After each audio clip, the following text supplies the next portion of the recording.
The poor soldier. He had once been handsome. In the vigor of his youth, he had been a prized and valuable toy. The soldier's uniform made him even more appealing.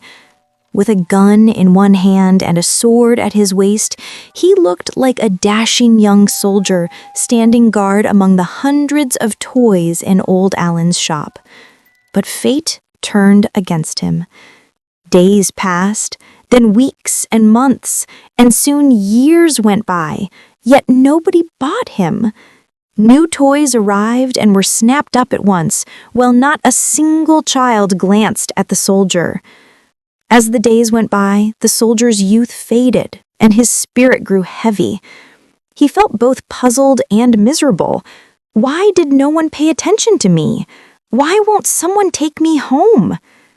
Every day, when little cute children came into Allan's shop to look at the toys, the soldier's heart beat wildly.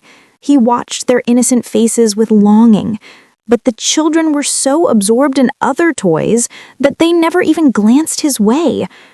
Still, he clung to the hope that someday someone would buy him and take him along.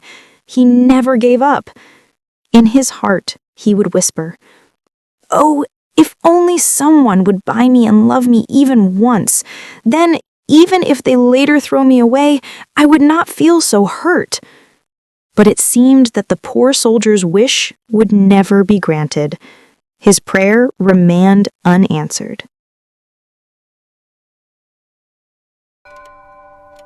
Allan, too, had grown angry with the soldier because he hadn't sold.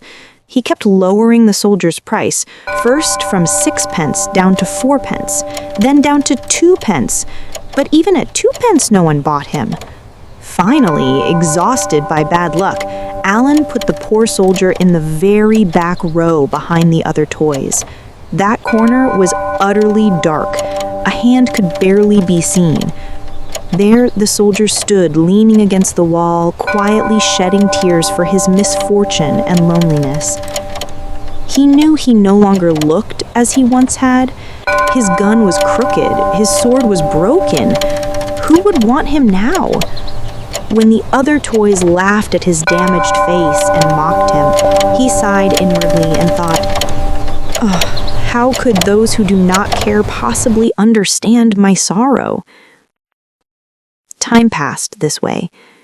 One day, a very beautiful china doll with golden hair came into Allan's collection. Her eyes were large and shining, and she wore flashy clothes. At first, she was so proud of her beauty that none of the other toys dared look directly at her. But slowly, she befriended a few toys and eventually grew chatty with many of them.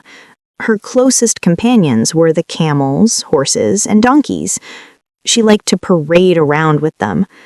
And the soldier, oh, poor soldier, ever since he saw that china doll, he had only one desire: to kneel before her, plead, and say, "Oh, beautiful one, if you have any enemy in this world, command me, and I will go and kill them now to prove my love."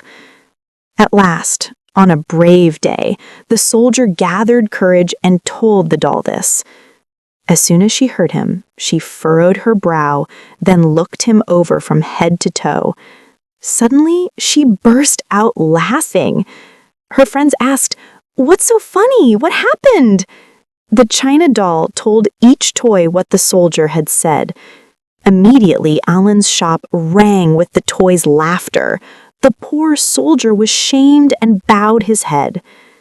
The next day, Allan picked him up and threw him into the basket with all the other broken and battered toys that sold for pennies. If you ever pass by Allan's shop and see that unlucky but brave little soldier lying in the basket, for God's sake, buy him. Otherwise, in this ungrateful world, the poor soldier's heart will break.